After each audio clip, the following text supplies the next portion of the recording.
L'artiste arrive.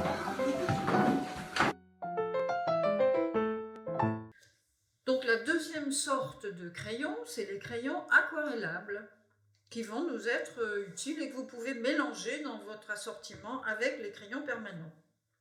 Alors, comment est-ce qu'on reconnaît au premier coup d'œil les crayons aquarellables des crayons permanents? Les crayons aquarellables ont un petit pinceau qui est dessiné dessus.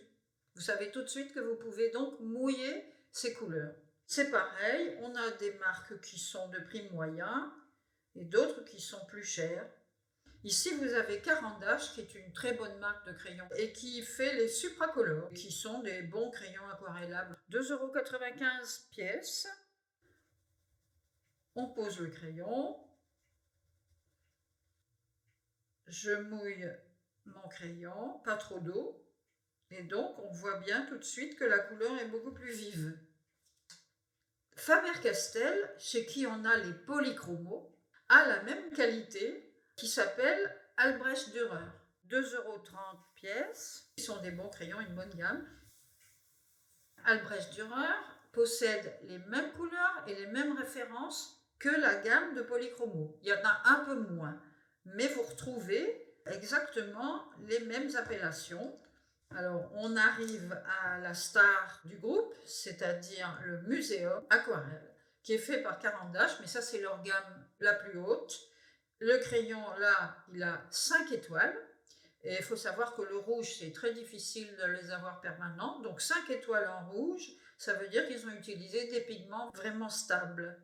J'aime beaucoup cette gamme-là et je l'utilise même à sec parce qu'ils sont très couvrants et ils ont des couleurs qu'on ne trouve pas forcément dans les autres. Alors maintenant, on a une gamme de crayons que je vous présente quand même, mais qui est un peu à part.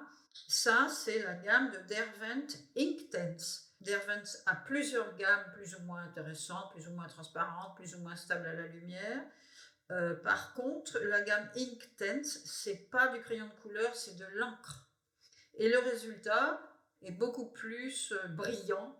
Et c'est des crayons qui donnent rien du tout quand on les pose comme ça à sec, mais qui prennent beaucoup de vivacité quand on les mouille. Donc c'est plutôt ça, c'est des crayons qu'il faut utiliser aquarellés. Évidemment, toutes ces couleurs peuvent se mélanger.